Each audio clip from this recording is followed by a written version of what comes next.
The British Parliament, the supreme legislative body of the United Kingdom, responsible for making laws, scrutinizing government, and representing the people in a parliamentary democracy. 3 pillars of Parliament. The monarch, ceremonial head of state who grants royal assent, opens and dissolves Parliament, and appoints the Prime Minister based on election results. House of Commons, 650 elected MPs who make and pass laws, hold government accountable, and include the Prime Minister and government. House of Lords, appointed members including life peers, hereditary peers, and bishops who review and amend bills with expert scrutiny. House of Commons, the people's voice, democratic representation. 650 members of Parliament elected by the public to represent constituencies across the UK. Prime Minister and government emerge from this House, responsible for creating and passing legislation. Holds government accountable through debates and questions. Weekly Prime Minister's questions, PMQs, for direct challenge. 6 core functions of Parliament. Making and passing laws. Creates new laws, amends existing ones, and repeals outdated legislation through bills. Scrutinizing the government. Monitors and questions government to ensure accountability through committees and debates. Representing the people. MPs represent constituencies, raise issues, and vote on behalf of the public. Controlling public finances.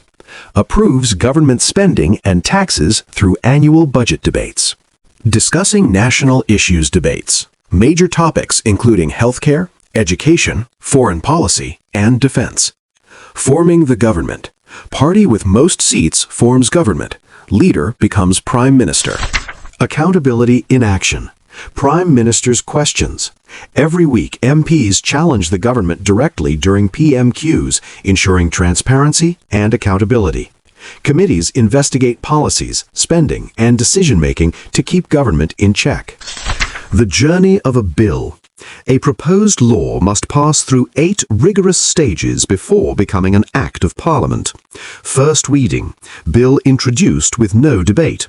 Second reading. MPs debate main principles and vote. Committee stage. Detailed examination and amendments. Report stage. Review and vote on changes. Third reading. Final debate and vote in Commons. Lords review. Upper House scrutiny and suggestions. Royal assent. Monarch formally approves. Becomes law. Bill is now official legislation. Legislative stages in detail. Introduction. First and second readings establish the bill's purpose and principles through debate. Scrutiny committee and report stages examine details and incorporate amendments from MPs. Approval. Third reading, Lords review, and royal assent finalize the legislation. The House of Lords. Expert review appointed expertise. Unlike the Commons, Lords members are not elected but bring specialized knowledge to legislation. Life peers appointed for expertise, hereditary peers with historical titles, bishops providing moral perspective, can review and amend bills, cannot permanently block legislation. Controlling the nation's finances. Budget approval. Parliament must approve all government spending and taxation. The Chancellor of the Exchequer presents the annual budget for debate. Spending scrutiny.